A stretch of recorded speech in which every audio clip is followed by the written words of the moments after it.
नमस्कार दोस्तों। दोस्तों आप सब कैसे हैं? मैं आशा करता हूँ आप सभी अच्छे होंगे। आज आपके लिए एक ऐसी ज़बरदस्त कहानी लेकर आए हैं जिसके बारे में शायद ही आपने सुना होगा। आज हम बात करने वाले हैं ऐसे अंग्रेज़ों के बारे में जिन्होंने हमारे ऊपर 200 साल तक राज किया और 200 साल तक राज कर रहे थे। जब हमारे ऊपर इतना जुल्म सितम कर रहे थे तो उनकी रानी को जो है हमारा भारतीय मुसलमान भाई जो है पेल रहा था। इसके बारे में शायद ही आपने सुना होगा। पूरी कहानी आपके साथ डिस्कस करेंगे कि ऐसा क्या हुआ था वाक़या। इससे पहले कहूँगा अगर चैनल पर नए हैं तो चैनल को जरूर सब्सक्राइब कर लें, जिससे कि इसी तरह की जो वीडियोज़ हैं आपके पास आती रहे। दोस्तों जब जो है हमारा भारतीय मुसलमान भाई है वो जब मर रहा था, मरते हुए जो है उसने ऐसे खत अंग्रेज़ों के पास दे दिए जिससे कि रानी के बारे में उनको पता चला कि जो रानी है उनकी वो भारतीय मुसलमान भाई के साथ ही सोती थी। और इसके बारे में जब राजघराने को पता चला और वहाँ के जो सामान्य लोग हैं उनको जब पता चला तो उनके बाद ये हजम नहीं हो रही थी कि जिनके ऊपर जो है हम राज कर रहे हैं उनकी रानी ही एक भारतीय के साथ सो रही है। तो चलिए इसके बारे में पूरा डिटेल में आपको बताता हूँ कि क्या ऐसा वाक़या हुआ था। इंग्लैंड की रानी है क्वीन विक्टोरिया। इनका जन्म 24 मई 1819 को इंग्लैंड में होता है। जब ये 8 महीने की होती है तभी इनके जो है पिता का देहांत हो जाता है। पिता की देहांत हो जाने के बाद इनके जो मामा हैं वो इनकी परवरिश करते हैं। इनकी पढ़ाई लिखाई का जो इंतज़ाम है या जो भी कार्य इनका करना है वो इनके मामा देखते हैं। तो मामा जी जो है इनके इस बात का ध्यान रखते हैं कि घर का कोई भी मेल व्यक्ति जो है नौकर है वो इनके पास जो है वो जाना नहीं चाहिए। और जब इनकी पढ़ाई होती है इनके शिक्षक इनके घर पे आते हैं और इन्हें पढ़ाते हैं तो जो इनकी दाई माँ होती है और इनकी माँ होती है इनके पास ही बैठती है। जो उसके बाद जो है रानी की शादी हो जाती है।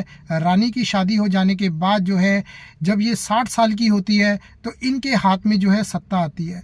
रानी का जो घरवाला होता है, राजकुमार होता है, उसकी मृत्यु हो जाती है। मृत्यु हो जाने के बाद रानी अकेली रहती है और रानी जो है दुखी रहती है।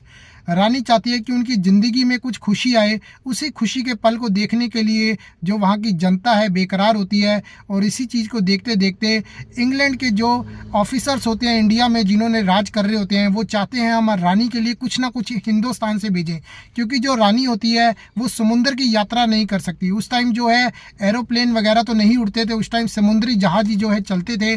समुद्री जहाज के थ्रू ही जो है इंग्लैंड से भारत जाया जा सकता था। तो उन्होंने क्या किया, रानी को पहले तो सोचा कि हिंदुस्तान बुला लिया जाए, बट रानी जो है समुद्र की यात्रा नहीं कर सकती थी। तो इसी के लिए उन्होंने चाहा कि भारत से कुछ ऐसी चीज़ भेज दी जाए जिससे कि जो है रानी जो है खुश हो जाए। उनको चाहते थे कि रानी जो है रानी के लिए एक ऐसा नौकर भेज दिया जाए जो रानी का ख्याल रखे, रानी के लिए अच्छा खाना बनाए। और एक ऊंचे कद का आदमी जो है जिसका नाम था अब्दुल करीम, उसको जो है हिंदुस्तान से रानी को नौकर के रूप में पेश किया जाता है, एक उपहार के रूप में पेश किया जाता है। जैसे ही अब्दुल करीम जो है इंग्लैंड जाते हैं अपनी 24 साल की उम्र में 1887 में, उस टाइम जो रानी होती है वो 60-62 साल की होती है। और रानी जो है उनको देखते ही इम्प्रेस हो जाती है और रानी जो है उनसे मन ही मन जो है प्यार करने लग जाती है, क्योंकि ऊंचे कद का वो भारतीय मुसलमान देखने में बहुत अच्छा था।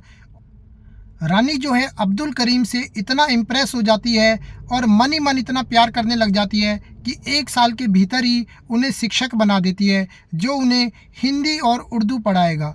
हिंदी और उर्दू पढ़ाने के लिए रानी उन्हें कमरे में ले जाती है और कमरे को बंद कर देती है। दरबार के लोग सोच रहे होते हैं कि जो रानी है अंदर उर्दू और हिंदी सीख रही है, बट असल में जो है वहाँ पर काम जो है अलग ही चल रहा होता है जिसके बारे में बाहर भनक भी नहीं लगती। तो ये सिलसिला चलता रहता है। रानी जल्दी ही जो है उन्हें मुंशी का टैग दे देती है। मुंशी जो है उनके दरबार में अब्दुल करीम जी बन जाते हैं। उसके बाद जो है रानी उन्हें भारत का सचिव बना देती है। जैसे ही वो भारत का सचिव बनते हैं दरबार के लोग सोचते हैं कि रानी के मन में कुछ ना कुछ तो है, या रानी के मन में कुछ ना कुछ प्यार है मुंशी के लिए, जो कि जिन्हें भारत का सचिव बना दिया गया है अब्दुल करीम को। तो रानी तभी ही एक नौकर को यहाँ तक ले आई है कि रानी जो है इनके साथ रिलेशन में है, बट वो इस बात को हजम नहीं कर सकते थे। वहाँ की जनता इस बात को हजम नहीं कर सकती थी। तो इसी की तरह जो है सिलसिला चलता रहता है। जो रानी है उनके रिलेशन में रहती है 15 साल तक, और वहाँ के लोग जो है वहाँ की सत्ता के जो लोग होते हैं वो कुछ भी नहीं बोल सकते उनके दरबार में रानी के खिलाफ।